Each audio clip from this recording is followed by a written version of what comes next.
Well, hello, folks. I'm Jeffrey Daugherty, the Christian Whistleblower. Welcome back to the Gospel Truth channel. So glad to have you with us here today. No midweek report tonight with Wayne. Wayne has some other things going on, but I'm honored tonight to be joined by Michelle Thompson. And we were hooked up and ready to go, and we had some snafus with the situation. Actually, I had some snafus on my end, so we'll wait for Michelle to. I just sent her the invitation. She'll be back in contact with us real soon. Yeah, Michelle is a very interesting lady. She's got a lot of interesting things going on. And I think it's going to be very beneficial for you to get to know her and get to know her work. And let me tell you a little bit about her while we're just waiting for her to get back in. Michelle Thompson is a certified life coach and a board certified advanced clinical hypnotherapist. Now, she believes in the power of overcoming the mind.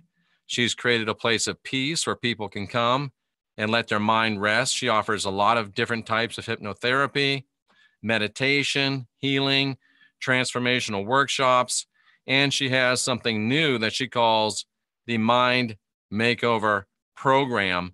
And what she's done, and I can't wait to talk to her about this, is over 7 years, she's been mastering a program that will rewire and reprogram your neurotransmitters in your mind. It's one of the most amazing things, she says, to see a person so down, depressed, and feeling no hope turn into something miraculous, positive, and purposeful. And she invites you to take this journey. She thinks you deserve happiness, and she calls the program the Mind Makeover. And let me just share with you real quickly. And she is here right now, but I just want to show you this real quickly. I'm looking at her actual website, and she has a new book coming out. It says, You Can Be Awesome. It looks like you can pre-purchase the book now. And before Michelle comes on, the book is going to be selling for $40, but you can get this one here. And it kind of encapsulates, I've talked to her a little bit about it. It encapsulates everything that she teaches. And it really is something to take you from a regular life to an awesome life. So that's Michelle's work. And without any further ado, I'm going to do my best to bring her in here and introduce her to all of you and learn some more about Michelle Thompson, who certainly has a lot of interesting stuff to talk about. Let's put her in the gallery view here. Let's unmute her. Michelle, welcome to the Jeff Daugherty Show, the Gospel Truth Program. Thanks. Wow, that was a great introduction. How about that? That's awesome. I feel famous now. That's awesome. Well, if you're not, you're on your way, right? Yeah, absolutely. So, Michelle, I mean, tons of people are what they call life coaches. You can't throw a rock without hitting a life coach and have it bouncing off and hitting somebody that's on YouTube all the time. So that's kind of where we both are. What makes you different than the run-of-the-mill life coach, if there is such a thing? Well, actually, it's probably easier for me to kind of explain my story. Okay, please do. And if I kind of go that way, you'll kind of understand how this all happened. Absolutely. So originally, I was just like any other normal person. I dealt with anxiety and depression and everything. And one day I was taking my sister into a crystal store because she needed some crystals to help her with some issues she was having with her husband. So we would call that a witch shop, right? Yeah, exactly. And so anyway, there was a healer there that I like to go to, and I went up there and asked if I could talk to him, and maybe he could help my sister. And they said, no, he's not here, but there's this other guy here. And so I was like, well, who's he? And this guy comes out and he's wearing this total monk outfit. He's all black and he's got a hood and he's got these beads and he comes over to me and bows to me. And I was like, oh, it wasn't the guy, Robert Stanley Unicus, was it? Yeah, man, it was trippy, man. I didn't know what to do. I didn't know if I should bow back or reach out my hand. And so I just kind of reached out my hand and shook his hand and said, so, hey, what do you do? And kind of did the whole quiz thing. And he took me into the office and basically I told him about her husband and everything. And he basically just started reading. And I was like, oh my God, you're so good. You're so good. You've got good. Let me go get my sister. So I grabbed her and pulled her in, and he ended up basically cracking her head open and putting it on the table. I mean, it was the craziest shit I ever saw in my life. So after that happened, I sent him a text message and said, thank you, I really appreciate it. And he goes, hey, I want you to bring your sister back in on Friday, and if she can't come, you come. And I said, okay. Asked her if she couldn't come, so I show up. And I thought we were going to be talking about her, but he decided he was going to talk about me. And so I was like, wait a second, we're supposed to be talking about, and I had all my guard up and everything, so I wasn't like prepared for this. And he said, listen, give me a second, I have more for you. I got to take care of this client, but come back in like 20 minutes. And I said, okay. So I went and got my eyebrows waxed, and I came back. And I came back and said, okay, look, I thought about this, and I'm really sorry. I have my guards up. I know you're trying to help me, so I'm here to listen. And he said, what do you really want to do in your life, and why aren't you doing this right now? And I came up with every excuse, and he said it again. Why are you not doing it? And I said, oh, because of this, because of that. And he goes, again, I'm asking you. And I said, okay, I get it. Next thing I know, the dude was like calling me and texting me like every day. And he like decided to kind of like take me under his wing. And suddenly in 2 years, it took 2 years because that's how messed up I was. And so I was like, after 2 years, he literally said, okay, go fly away, little birdie, and don't come back. And after that, at that point, I had just started taking classes, during this time with him. I decided to take a Reiki class, and then the Reiki master was a hypnotist. So I thought, whoa, wow, that's cool. I think maybe I'll try that. And anyway, before I knew it, I ended up having all these certifications. Right about the time he said, okay, you're done, go work. And I said, what do you mean? I have a job. And he's like, no, it's time for you to do this. And I was like, I don't have any clients. And he goes, well, go get them. And I was just like, I don't know what to do here. And he goes, this is going to be a test of your faith. And I was like, now he was a Taoist monk, by the way, and that's TAO. And I was just like, okay, I'm just going to trust him. And I had no money. I got laid off from my job, and I had to move back in with my mom. And I decided that I was going to go open an office. And because I had all this spiritual training, I decided that I was going to be a guru. And so I was wondering if I should go and get like, braids and like wear linen and, Did you get a robe like the dude had? Yeah, I was thinking about it. But I had so much training in hypnosis and NLP, and also, I had so much training, it was ridiculous. I went through, 2 years of training and then continued. It just kept on going after that. I got really fascinated with the brain because I started noticing what it could do. And so clients were coming in, and I was trying to grab them because I was like, I'm going to heal you, I'm going to make you better. But what I started finding was that the biggest conflict that I was having with people was you can heal their spirit, but if their mind is really screwed up, then, all this comes back. And so you're saying it's not the same thing? No. Explain, please. Okay. So I believe that there's 4 levels of the mind. Okay. So there's the conscious mind, which is when you're present, you're actively doing something like creating. The subconscious mind, which is where it's like a computer. Everything's stored there. It's the learning processing center. It's everything that's been told to you, everything you say to it, everything that you've learned, and it creates programs. And then those programs create subprograms. So an example of that is like when you're learning to ride a bike, you're very conscious because you're paying very close attention, trying to create your balance. But once you learn it, you have a program. You got it?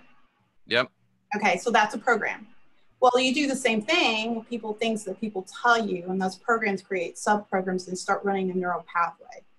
And those pathways start connecting to similar things, and before you know it, it's kind of like gossip. It starts off with one story and ends with a different one. Absolutely.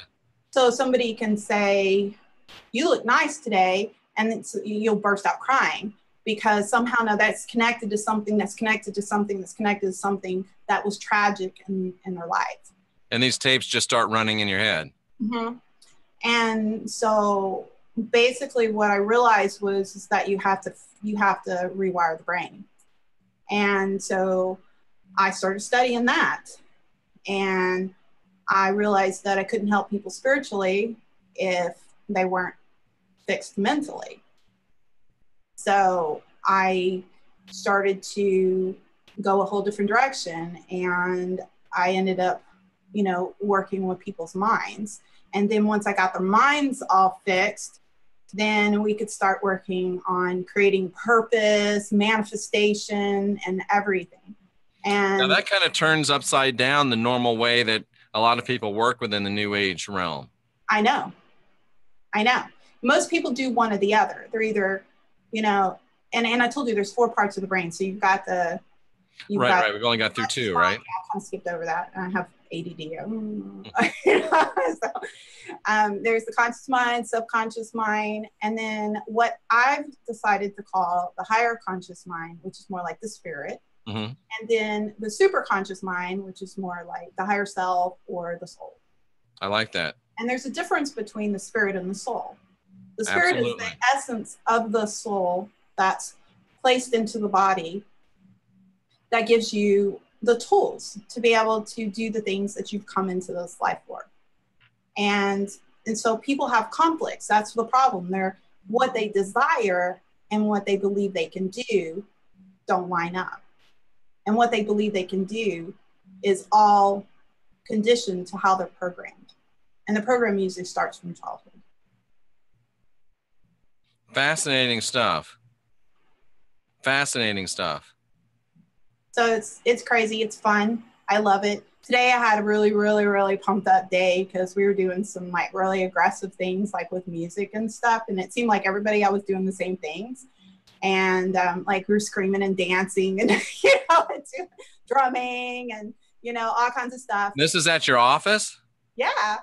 Yeah. I asked very specifically to have a corner office in the back because I wanted to like, you know, not be either disturbed or disturb other people. So I went shopping for a very specific place, you know, because I noticed that my first office that I was in, the noise was disturbing and it really bothered me. Oh, but kind of going backwards, when I decided to go out and look for an office, I had no money, and I had to move in with my mom, and I had lost my job. And so I took the little bit of money I had, signed a contract on a lease, and took furniture I had in storage and bought a couple of things and some plants and decorated, painted the walls, and said, here we go. Outside of my office, I had no idea how to create a website. I had to learn how to do that. I spent, you know, a lot of time, you know, going to meetup groups, trying to generate business and all that kind of stuff, and just really working on. How did that work with the whole meetup thing? It was okay. You know, I got some clients out of it, and that was good in the very beginning. But really what actually took my business off was Groupon.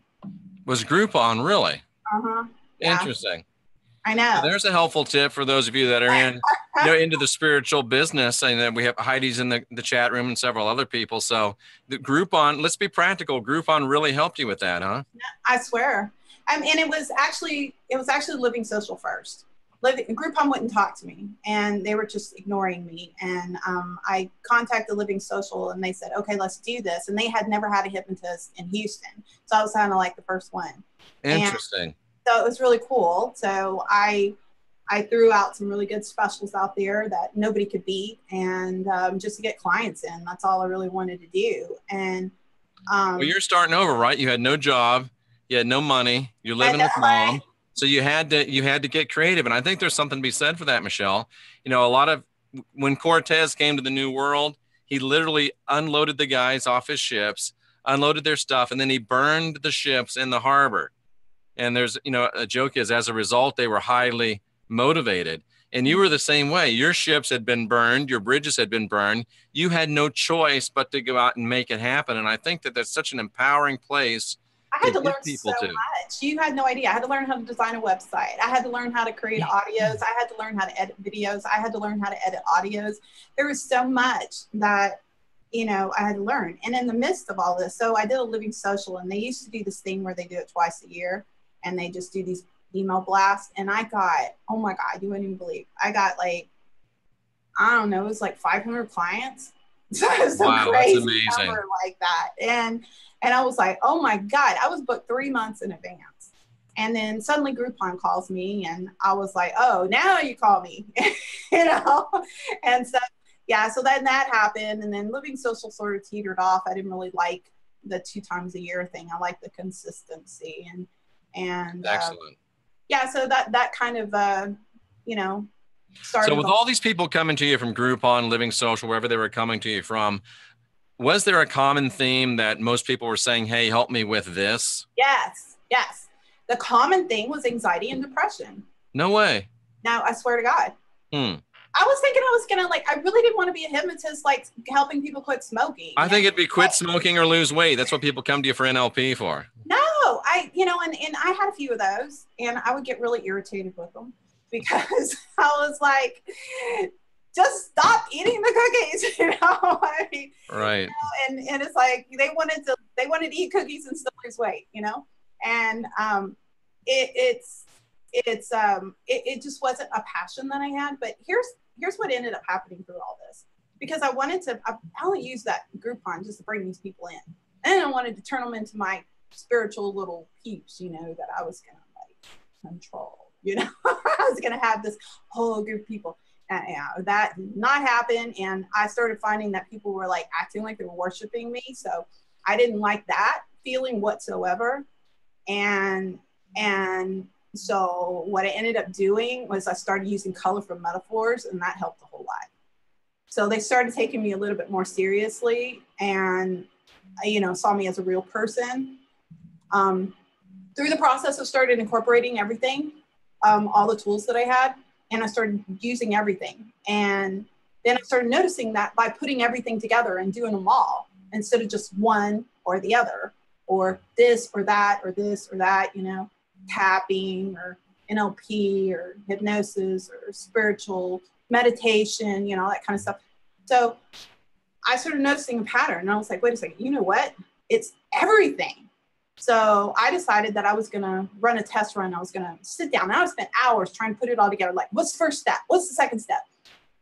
I ran 3 clinical trials, and until I got it mastered. And when I say mastered, I mean. So you're very detailed on this. You had control groups, and you did one thing, you did other things. Interesting. Until I got it to where 100% of these people were completely transformed. No way. 100%. That's a big number. I say 100% because here's the thing. If you don't do it, then it doesn't count. So every person that did it and they do the things that I tell them to do, absolute 100% transformation. Interesting. Did you hear what you just said? All the people that do what I tell them to do have 100% transformation. You sound like me, Michelle. What's going on? I know. Just do what I tell you to do. You really will sit there in your office and tell us that if you do exactly what I tell you to do, you're going to have transformation. I say those exact words. I say those exact words too. Why do you say them? Because if they don't do it, and I told them this, I said, if you decide to take your time and you decide that you're going to do whatever you want to do, you're just going to be paying me longer, and that's fine. I need to eat. Mm-hmm. And they just laugh, you know? And I said, you know, you can take as long as you want. I said, you mean this whole thing can be done in 7 weeks, or you can take 6 months. Absolutely. And you know, I've been doing it not as long as you, or longer than you have, because, you know, you're not as old as I am, but you get to the place.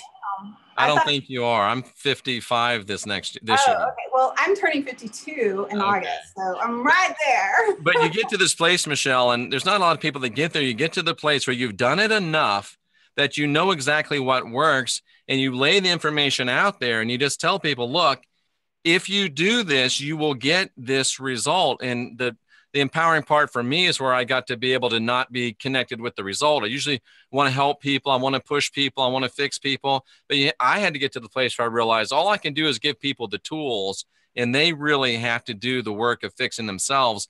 But I'll guarantee you, just like Michelle will, there are certain steps that you can take. And if you will do them, you will be 100% successful. Absolutely. Spirituality can be reduced to a process that is duplicatable and repeatable. Absolutely. Totally agree with that. And it is so true. I find a lot of times that most of the men that come to see me right succeed a whole lot faster. They can see it faster, really? Yes. Wow, that's kind of interesting to me. They see it faster. Mm-hmm. They do what I tell them to do. No kidding. Mm-hmm. Because men have a tendency of being detail oriented. They're more analytical minded. So they're like, if you say, okay, this is really important. You have to do this. This is what I want you to do. I don't want you to do anything else. Just do this for a whole week. Okay. And they're like, okay, they write it down. They say, okay, come in the next week. Did you do it? Yes. Okay. So we go to the next step. You tell a woman, oh, well, like a couple of days, I have to be honest. I didn't necessarily, and now, Michelle, like, I have 51% male subscribers, 49% female. So, I mean, be very frank, but let's help people out and tell them why. Let's give them some real interesting. Do ladies feel like they're in competition with you? Because men are more analytical minded. You tell a guy that to go do something in a job and he does it. You tell a woman and she tries to figure out how that she wants to do it in the way that, or I got to kind of fix it, or I got to do this and something's more important. And I hate to be sexist because I'm a woman, you know what I mean? But women have a tendency of not necessarily following instructions. Okay, maybe men are a little more simplistic and we're a little more linear. Yeah, maybe so. Or more results oriented. I mean, like, hey, she says do it, I'll try it. But no. But see, women will do it like 2 or 3 times a week instead of every day. Gotcha. Or they will, I don't like it. I don't want to do this. Or I had a hard time with this. And I'm like, well, you need to do it anyway. I don't care if you don't like it. Do it anyway. Okay? All you have to do is do it for 7 days straight for 1 week. And then I promise you don't have to do it again. So now let's repeat this whole week again. I had a girl today. This is hilarious. Okay. I get her to like the 3rd step. Okay. Of where we're at. And I said, okay, so we've done all this reframing and everything. We figured it all out. We've caught the lies and the stories that she tells herself. So we've got it all mapped out. And I'm like, okay, now I want you to rewrite this every single day. Okay. This is the truth. And this is what you need to tell yourself every single day. Okay. So we got it all down. So do this every day. So she comes in and she tells me, I decided that I got bored writing that. So I started making a list of these things that I'm not going to do on a date. And I said, what? I said, okay, no, take that out because we don't use not in our phrases, okay? You can't just go rewriting stuff that we spent hours trying to figure out and say just because you want to do it. So you can say to yourself and create lists and do all this stuff, anything that you want when we're done, because you probably won't even need to because you'll be that person anyway and you won't need that list. So awesome. You kind of see what I'm talking about, the differences that they do, and they find other things that are more important. And most of the time with women, they find that what's more important is pleasing other people. And so it's other people in their lives, primarily. Interesting. And you said something to me the other day when we were talking that I found very interesting. You were talking about when people see that you're trying to work with them, they sometimes will resist you. So you're trying to move towards a more transparent approach that the people don't see it coming. That kind of struck me as weird because to me, my frame of thought has always been, even if someone about NLP. Yeah, even if someone knows I'm working on them, good technique, even when it's recognized, will continue to work. So talk to me a little bit about what you're talking about. Okay, so like there when I started learning from this guy named Mike White. He's in Houston. And he teaches the NLP technique. I think I've heard of him. And he's on YouTube all over the place. And he is, he also does conversational hypnosis and convert hypnosis. And so he was working with me on these things, and it was so obvious. I mean, it was so obvious. It was like, here it comes, and I just like looked at him and I said, I don't even talk that way. And so as soon as I said, I'm kind of like Valley Girl kind of girl, you know, it's like, if those words came out of my mouth like that, they're going to go, what, you know, I mean, and it's going to be too obvious and they're going to catch it. Like, here it comes, oh, and they're going to put the guard up.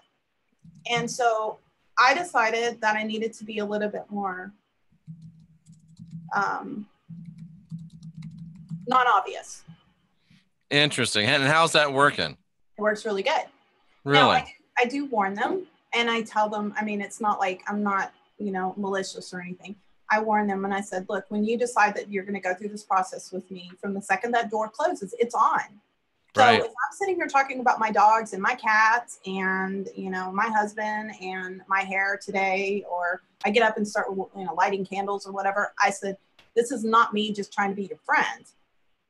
This is, and me trying to use you as my counselor. This is me actually using a process to overcome your mind. Gotcha. So sometimes I use a technique called storytelling, mm-hmm. and it's embedded storytelling. So basically what I do is I start talking about something that happened in my life, and then I embed the message. Right. And then I go back to the story. So it kind of like locks it into the subconscious mind. It's really successful, actually. So it sounds like a very subtle anchoring tool. Yeah. It is. So all of these terms we're talking about, you know, all of these things that we're talking about, which is very, very important stuff. What's the bottom line to the regular person that doesn't care how it gets done, just that it gets done? What's the bottom line to people changing their life from A and turning it into B?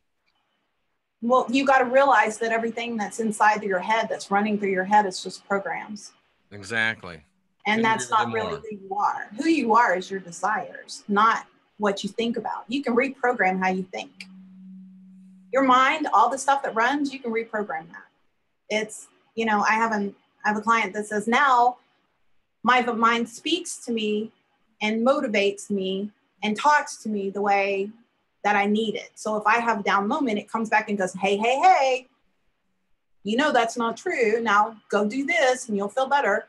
So how long did it take her to get to that place? Everybody's different depending on how fast they do the program. So the average is 2 to 6 months. It just ranges. I usually tell people 16 weeks just to be safe.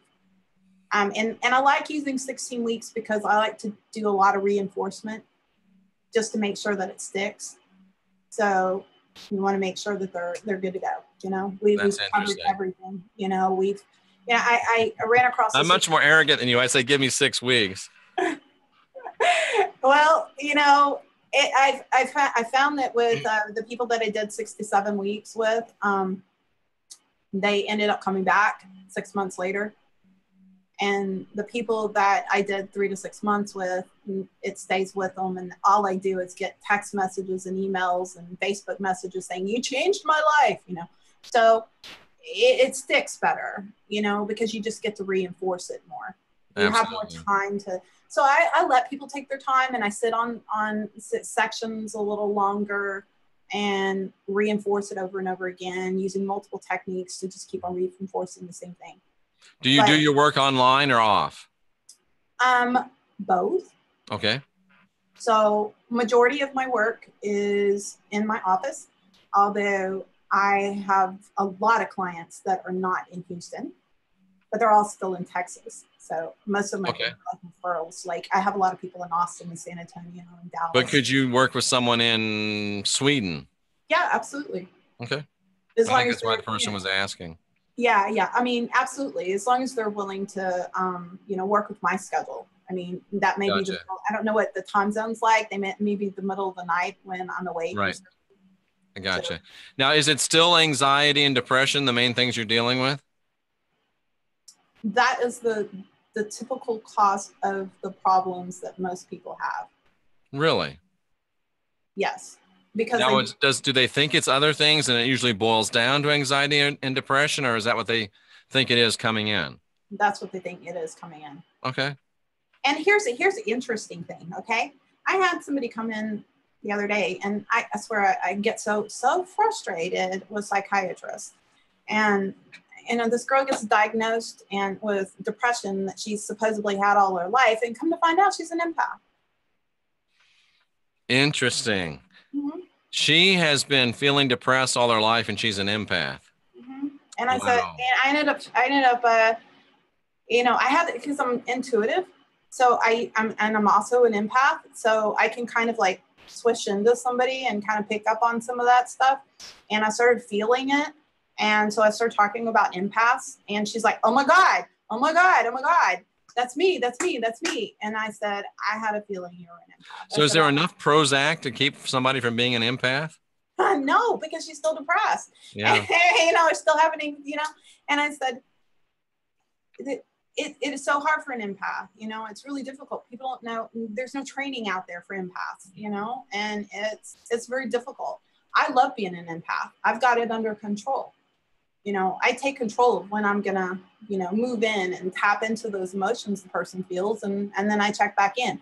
The biggest thing I can tell people that are empaths is you really have to know you, because when those emotions hit you, you've got to know, hey, that's not me. And you got to do You have to be able to tell whose emotions you're dealing with, yours or not yours. I used to, when I first started really understanding it, I would say, what, you know, who are you and why are you here? Or who is this? You know, that kind of thing. And my sister is an intentional sender. And so anytime she needed me, she would send this energy towards me, and it would like hit me like a bolt in my chest. And I used to tell her all the time, I'm like, hey, you have got to stop that shit. You know, I'm like right in the middle of this. It's like, oh, earmuffs. You know? And then one day I was out of town, and they were missing me, apparently, her and her husband. And her husband started missing me and started really like sending this energy towards me. And I started getting this really bad pain in my stomach, and it just hit me. And it was this emotion that was like swirling through me. And I was like, I called my sister up and I said, okay, you always hit me in the heart. I just got hit in the stomach. And she goes, oh, that was Jason. He's missing you. And so, you know, This sounds really woo-woo to a lot of people. I know it does, but it's real. I mean, do people come to you for spiritual problems, or is it more just of this stuff? Yeah, I get that a lot. I actually, believe it or not, here's one of the things that happens quite frequently. And how they find me, I have no idea, because my website doesn't demonstrate this. Right. But they get this feeling, I guess, and they show up, and I help like train like psychics to be better. And I don't like the word psychics, but you know, really that's kind of what they are. So I've kind of worked with a few of them, and I've had quite a few come to me and learn how to get their abilities under control, because it would just kind of come and go when they didn't want it to, and you know, that kind of stuff. You know, there's probably a market for that, Michelle.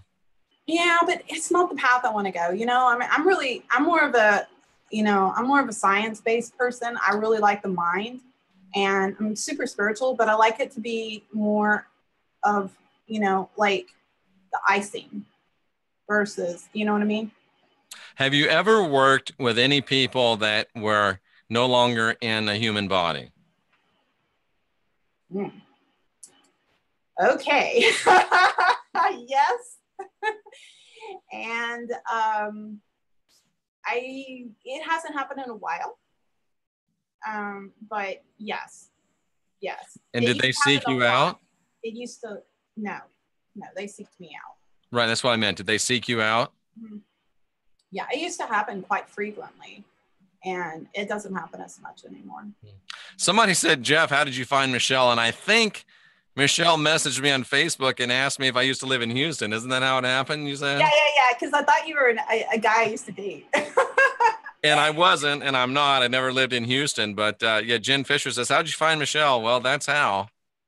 Yeah. It was so funny because there's this guy that I dated and a few times that was an ex-minister. I mean, his story was so close to yours. And he's obviously exceedingly good looking. Yeah, absolutely. Now, how did these people that were no longer in a human body seek you out? Okay, so I used to do, when I was working with the Dallas Master guy, I did a lot of like meditations where I was like out of body. And that was really trippy. And I did it a lot. Like, I mean, I practiced every day. Interesting. And, like, hours, like 3 to 4 hours. And deep meditation. Mm-hmm. That's amazing. Like, to where I couldn't tell the difference between reality and it wasn't like visualization. There's a difference of like going into meditation and you see vision, you see color and visualizing and stuff like that. Yes, Michelle is in Houston. I have several people asking, is she in Houston? Houston, Texas. Yeah. So yes, I have had people seek me out asking for help, and that's happened. Now, most recently, I had something really strange happen, and it was really weird, and I just couldn't fathom or grasp the understanding of why. But I'm going to try to put the pieces together here. But the electricity went out, and so yeah, I didn't hear you. Your sound would go out. Your sound at your home. Yeah, electricity went out. There was a storm. And so electricity went out. So it was like total silence. So you don't hear the air conditioner, you don't hear the fan, nothing. It was just total silence. And so I'm laying there, and it's the first time in total silence because I usually have the fan going. And I woke up because I heard the sound of the AC go off. And suddenly I could hear all these people talking. Wow. And then this one guy goes, "Shut up." So you are an empath for sure. You're listening to all of these spirits talk, and one guy says, "Shut up, I got something to say." Yeah, so yeah, he goes, "Shut up, we can't all talk at the same time." And this one girl was like sitting over on the side crying, and he goes, "She's the one that needs help. Y'all just need to shut up." And so she, I asked her what was going on, and anyway, I called on somebody and helped her cross over. Is the moral of the story. And that was something that actually happened recently. Wow. I was walking through a graveyard recently, had a very similar experience. Yeah. So it was, but before I would get, one time I was in this is a really cool one. I actually have communicated with people, like went into an astral plane and actually talked to somebody who's alive. Really? Yeah. That was interesting. Because I said, "Who are you and what planet are you from? Or are you a spirit? Or are you this?" And he's like, "No, I live in, like California." And I was like, "What? You're a real person?"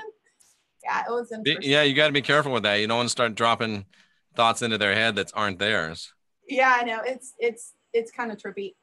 It's very trippy. I've been in a place like that with one of my daughters, trying to make her do what I thought was the right thing, and found myself, going into her mind to try to make her do things. And that's just a bad thing. I think they call that black magic. Yeah. Well, you know what? My sister and I used to practice this all the time when I realized that you could do this. So is she a twin or just a sister? She's just a sister. She's actually 8 years younger than me. Okay. And so we started practicing this together. So we would set a time that we were going to start meditating together, and we would go into the astral plane together. And then we wake up the next morning and we talk about it, and like, "Oh my God," and we would have the exact same experience. And it was really cool. This is real. People are I can hear people rolling their eyes and shaking their heads, but trust me, ladies and gentlemen, this stuff is real. Yeah, it was, it was really interesting and fun. And I just loved doing it. I mean, it was just so much fun, me and her doing that together all the time. And then one day she said that she wanted me to do this healing on her in the because I never did healing. I only did healing astrally. I didn't ever do it physically. Even though I was a Reiki master, I just didn't. I would always go into the astral plane because I felt like I'd get better results. Interesting. So I said, "Okay, we're set a time, blah, blah, blah." She kept on sending me text messages saying, "I need 15 more minutes. I need 30 minutes. I need another hour." And I'm like, "Jen, I'm getting tired. I have got to go to bed." So then this concept came to me. I can actually time travel. I know this sounds wacky. Wow, now you're starting to get my interest. So I decided that I was like, "Well, what time?" And she's like, "I don't know, it's probably going to be like 3 more hours." And I was like, and it was like 8 o'clock. And I said, "Jen," or 9 o'clock. And I said, 10 or 12. It's going to be 12 o'clock. I can't do that. I got to get up early. And so I said, "Just go ahead." And I didn't tell her. I just said, "Just go ahead at 12 o'clock, go in, I'll meet you there." And so I decided I was going to focus on 3 hours in the future, 3 hours in the future, you know, and I tried real hard, had this really cool experience with her, and all these things started happening. And so I tried to get a hold of her the next day. She didn't answer the phone. So I sent her this email detailing out everything that happened. And so that we could compare notes, because that's the way that you can verify whether or not, you know, you're imagining. Absolutely. You know, so I call her and she's like, no, Michelle, I just went to sleep. I'm so sorry. And I go, wait a second, hold on. No, this happened. It was real. And she goes, baby, I'm so sorry. Maybe it happened, but I was asleep. And I was like, oh. So how do you explain that? I'm fixing to tell you. So okay. 3 days later, or 2 days later, I show up at her house. It's the weekend. I decided to spend the night. And I went to bed. And she's just like late sleeper. So all of a sudden at 7 o'clock in the morning, she's popping up and she's making her coffee and she's bouncing off the walls and she's all super happy. And she comes over and hugs me and she's like, I love you. You're so awesome. You're so awesome. I just love you. And I was like, what the heck is going on with you? She goes, you don't remember? You were so awesome. And she starts describing detail by detail everything that happened 3 days ago. And I said, Jen, go read the email. And what happened was, I don't know how to do this. So you didn't specify the day or something? No, I thought I was doing 3 hours and I did 3 days. You did 3 days. Uh-huh. That's amazing. No, That's amazing. Yeah, it was really weird. But now, Anya. But yeah, no, this is a more interesting topic than. Anya's in the chat room saying that sometimes when people start feeling uncomfortable in their house, they'll call her up and ask her to check and see if there's a spirit in the house. Do you get any requests like that? I used to, but you know, the thing is that stuff became an obsession for people. And I finally just kind of like put it under the table.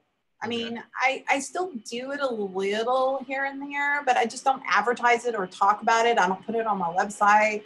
I don't really, because they become too obsessed with you fixing that instead of them fixing themselves. Oh, that's interesting. So maybe they're drawing these things in some way, shape, or form. Well, everything is part of you. Everything is part of you. We're all one. So if you're having entities, it's entities of self that you're creating. That's part of your own inner demons. Now you're talking crazy talk. I'm the only one I've ever heard say that it's really not demons. It's externalizations of your things that you're creating yourself. It's actually energetic emanations that you put out that are coming back to roost. Yes, absolutely. So you're actually saying that you've experienced that real time and you think that that's not just balderdash. No, yeah, absolutely. Wow, literally, you're the only person I've ever heard agree with me on that statement. Wow. I am shocked. I can't believe that. Yeah. That's crazy. Huh. And it's amazing. People think they're dealing with demons and devils and ETs, and there's no such very, thing. very, very, very, very, very, very, very rarely so much as you saying there's no such thing. And people right now in the chat room, oh, no, Jeff, I don't believe that. Well, it's true. It's only the only demons that there exist are the demons within yourself. I almost agree with you. I mean, I leave the door open for the rat bastard might have some people working for him or working with him, but almost. But I don't consider that demons. What do you consider that? I call demons like this shit that people like, you know. Earmuffs. Scary. You're as bad as Heidi Vandenberg.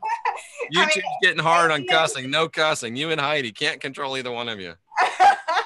I don't know, you know, I don't know it's not the same thing.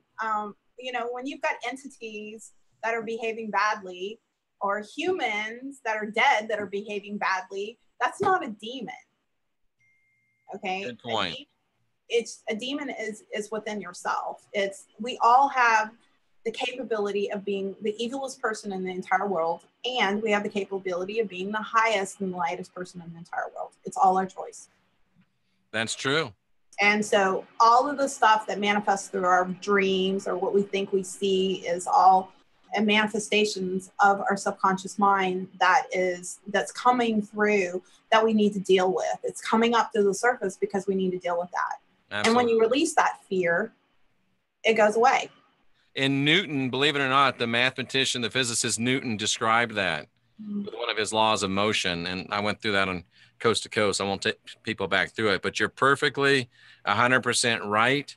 And Anya's saying demons only exist because the church created them. That's probably true as well. Right. So Well, you're not dealing with demons. You're dealing with your own unbalanced energy, and it can be a lot easier than you're making it.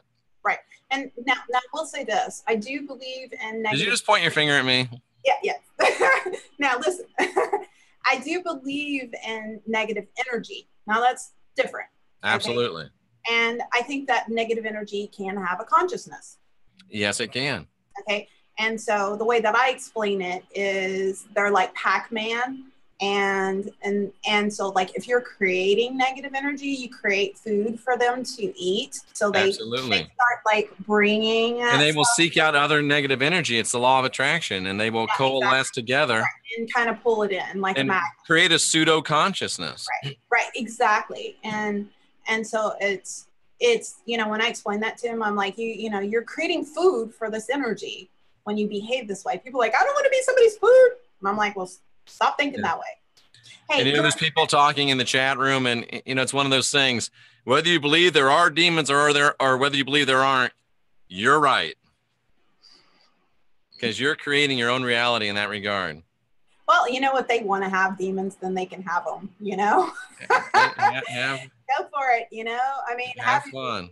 Have your demons. Do you know what a tulpa is?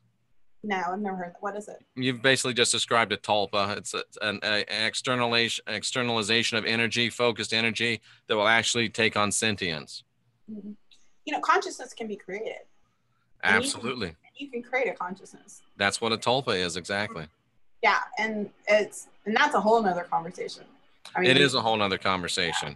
So you are doing your work. You know, you see a lot of people every day.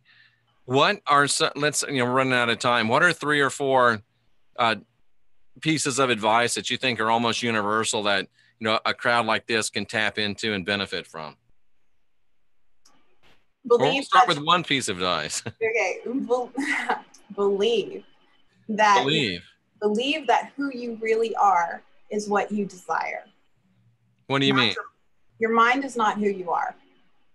The mind is just a evolution of things that you've experienced. Well, how do you know who you really are? From your desires. But what if you don't know what your desires are? I talk to people every day. I don't know what I really want. Well, then they have to seek it out. Go do it. And I tell people that all the time. It's like, okay, go bowling, go do this, go do that, go do this until you figure it out. And when you start doing things and you realize what you don't like and what you do like, then you start going, okay, so I know at least I fall into this category. And then desires start to creep in. That's a great idea. That's a great way to do it. Yeah. So, and then you said come up with a couple other ones. I think the biggest one, though, is just to realize, I mean, the biggest problem that most people think is they really think, this is who I am. You know what? Can we stay with that for a minute? Because I find probably when people decide and recognize and understand what their great basic purpose is, everything tends to fall in line. Give people some more opinions and strategies that you found to be successful for finding out what your great basic purpose is, finding out who you are, finding out what is really you in this maze and morass of information that's constantly bombarding most people's minds. How do they know what is their true desire? Okay, so one of the things that I do is I usually ask people if there was a Holocaust or apocalypse and all this technology, everything, whatever, all the things that you have to do has changed. Okay, your world has changed. If you were going to rebuild and you had to do something, everybody had to participate, what would you do? And that's a really good start, because what they do is they're able to come up with, like somebody said, I'll probably be the one planting the flowers all around everything. And I'm like, okay, well then why don't you go be a florist or something like that, or go into something that's creative, that makes beauty, that creates. There you go. And they're like, oh my God. Another question I ask is that if you could do anything you want and there's no limitations and there's no money and there's no consequences and everything is lined up for you, and they said, okay, I'll give you all the tools that you can have, what would you do? Another great question. And so they'll say, oh, well, this one girl said, she was going to be she said, I would be a children's book writer. And I said, awesome. Guess what? You just gave me something to do. And she's like, what? And I said, we're writing a book. And she's like, oh my God. And she got really like scared. And I said, don't be scared. I'm going to step you through this whole process. She's an awesome graphic artist.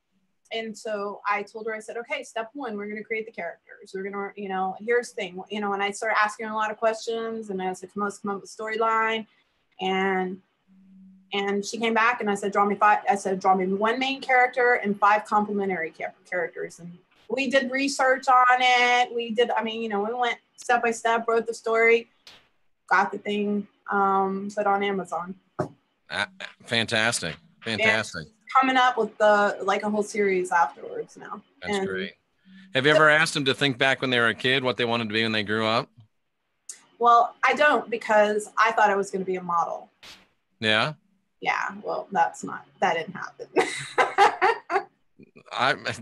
You're putting some limitations on yourself, Michelle. That's, I can't help you with that. Well, you know what? Here's the thing. What ended up happening is that the universe had a different, I got pregnant, and I can't be, unless I want to be a pregnant model. And I guess they have pregnant models. Yeah, I guess so. But in my mind, I was young. I was 21 years old, and I was like, oh, my world is destroyed, They have hand models and foot models and all kind of models. Yeah, well, so things changed. Things do change. That's a good point, though. Mm-hmm. Yeah, that's a good point. I think that children always come up with ideas that. Now I will tell you this though. Here's the interesting. I just thought about this. Now that you're asking me this question, I remember in what was it, 5th grade, we had to pick a topic about what we wanted to be for a living, and we had to write about it. And I think there was some, like, they were handing out different things or something, and one of my friends had writer, and she said, I don't want this one. And I said, oh, I want to be a writer. And there you go. It with her. And so, and how about that? That's what I'm doing. So here's an interesting question. Joanna Armstrong asked, is a poltergeist a created entity? Oh, so here's the funny story about that. My okay. clients always tell me, you got to start for everything, Michelle. So, and it's always about my sister. So if she's watching this, she's going to... Your sister, the poltergeist. Yeah. So she was like constantly having these poltergeistic problems in her house, I mean, constantly. I mean, lights flickering on and off, TVs turning on and off. I mean, the internet would stop working, she thought she saw a face in the window one time. And anyway, and the microwave would stop working. I mean, it was just crazy shit all the time. It was always electronic. Well, she should throw the microwave out anyway, but we won't go there. So basically, we ended up figuring it out because one day she got really, really, really, really angry at her husband, and then the light switch just like popped. Wow! And I went, "Oh my freaking God!" It's you. Said, you are what's that word? You're a the word that came to my mind was scary, but I know what you're talking about. You can move things. I forget the word. Telekinetic. Telekinetic. That's it. Telekinetic. And so we start practicing it. I was like, oh my God, you don't have poltergeist, you're telekinetic. Remember, don't think of bending the spoon. So anyway, so we start practicing it, and she said, Michelle, after you said that, it was like every single time I got angry, I noticed the internet went out or whatever. So one day she said that the car wouldn't start one day, the internet went out, the microwave, everything just, I was at her house one day, and her husband were fighting. And so I was sitting there with the computer, and I needed to use the internet because I was working on building my website. And I'm sitting there trying to do this. And I said, because, I lived with my mom, and she lived like 2 streets down. So, it was more fun to be over there in the drama than it was to be with my mom, So I was in there, and the internet kept on going out, and I was like, oh my God, you guys have got to stop this energy, because I need the internet to work. They were like, their energy was knocking it out because of their So she ended up learning how to flip it around, because I told her, I said, if you can do it with negative energy, you can do it with positive energy. That's very fascinating to learn that lesson. And I so think she needs to get that under control, because there was this movie called Carrie that was kind of about that. Yeah. And it didn't end well. Well, she did get it under control. And and one day I came over to her house and she goes, you want to see my latest trick?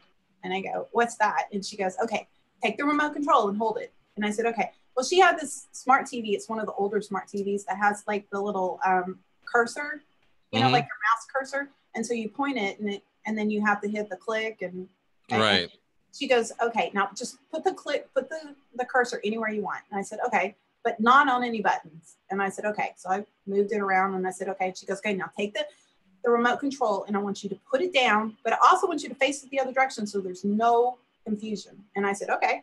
So I took it and I faced it the other way. So the little light thing was pointing the other way. And she took her finger and she went, watch the cursor. And the cursor started moving. Wow. And I said, and she goes, watch. And she put the cursor right on Netflix and she went like that. And Netflix turned on. Ladies and gentlemen, that is real energy. That's real energy. And that's stuff that really anyone can do when they tap into it. And my advice would be to you, Michelle, don't make your sister mad. Nah, she loves me. No, but you know, and she stopped sending me the you know, in the heart too when she gets upset. Actually, you know, the biggest thing about that and understanding that, if you want to take that, because that's all like you know, supernatural stuff. But if you really realize the power of the mind, you realize that you can manifest anything. You can create. Absolutely. And if you can just get all the baggage and all the shit out of your head and all those programs, sorry, my colorful metaphors, you know. You and Heidi Vandenberg can't take you anywhere. I know. Hey, at least I didn't throw the F-bomb out there, you know. No, that's true. So anyway, if you can just get all that out of your head and you can just clear all the junk out and you get rid of it and you stop telling yourself lies and stop telling yourself stuff that isn't true, like I'm worthless, I can't ever get a man, and you know, I'm stupid, you know, and you stop doing those things and you start talking to yourself in a more productive way and things that are true and what you're capable of doing and what you can do, and get past the lies, and you start reprogramming yourself.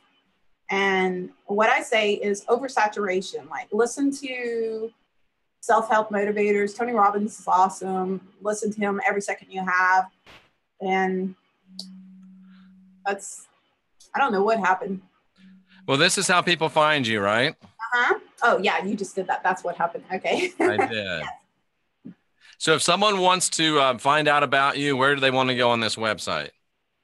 Oh, boy. Okay, so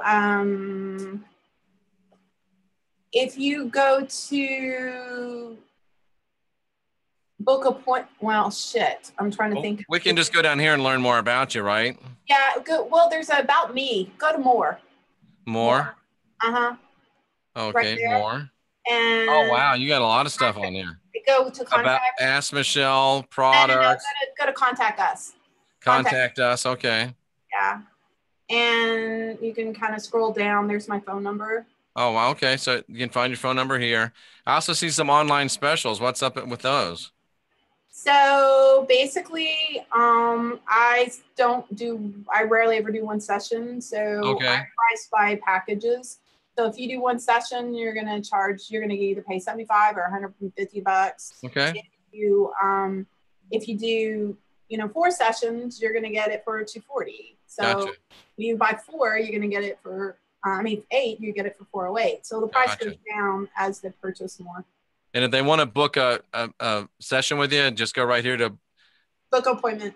Make sure you read this first, and you can book your appointment with Michelle, right? Right. I put that in there because people just don't show up sometimes. Right. The big thing is if they do live out of state or something like that, I really prefer that they actually send me a text message. So just go to my cell phone, send me a text message, and what we'll do is we'll schedule a consult first on the phone and determine like how to go about, their schedule. Like if they're out of state, we kind of need to have a little chit chat first. Makes sense. So, you know, instead of somebody, because a lot of times people don't necessarily, I think they're going to book an appointment and they're, you know, they're not showing up and I don't know I'm supposed to be calling them. So right. here, just don't leave me a voicemail. Yep. Don't send me emails. It's better if on the appointments that they have to call you. I really prefer that they just send me a text message. Yeah, I'm just saying in general for me, I like it. I'm not calling you, you call me. Yeah, if you live in Houston, just book an appointment, click online, book your appointment, show up. Gotcha. If you do not live in Houston, then send me a text message, and then we'll kind of figure out, like, because time zones are different, and we'll figure out, like, you know, when's the best time to do this. Perfect. Well, Michelle, it's been fascinating. It really has. Well, awesome. I enjoyed it. Maybe we'll have you back on a regular basis if you got some time in your schedule. Hey, I am actually loosening up my schedule because I'm launching this book and I'm starting a whole bunch of online programs. So this whole online thing is, I'm doing a Facebook thing, by the way. So It's starting on February the 1st. So anybody that buys my book gets to be part of this group, and I'm going to be doing like live videos and coaching them through this process with me through this, you know, the whole process online.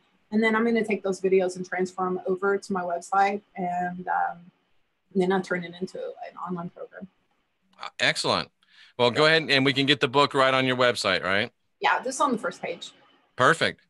Michelle, sounds great. It was a pleasure talking with you. Lots of interesting stuff to ponder. If you're in Houston, book your appointment and show up. If you're not in Houston, send Michelle a text message and she will hook things up for you. Michelle Thompson, life coach extraordinaire. Page too. And just look up Michelle Thompson. Yeah, I'm on your friends list. Okay, that's right. So go to my friends list and find her. Yeah. Yeah. So I mean, it might be easier but it's Michelle Thompson, and it says life coach on the very top of my Facebook page. And I do a lot of videos on Facebook. I mean, tons of them. So there's a lot of free info out there. I do have a YouTube channel, but I'm just starting it. And so that's kind of it's awesome stuff. And I will put up links in the information box below as soon as it loads up to YouTube. Okay. Michelle, awesome. Thanks a bunch. Everybody in the chat room, thanks for being here. I salute you for being here, seeking after truth. We appreciate you all very, very much. I'm Jeffrey Daugherty, the Christian Whistleblower. This is Michelle Thompson, life coach. And Michelle, if you'll sit there 1 second, I'll say goodbye to these nice people, and you and I can have a quick chat. Okay, sounds great. Thank you, ladies and gentlemen. We'll see you again real soon.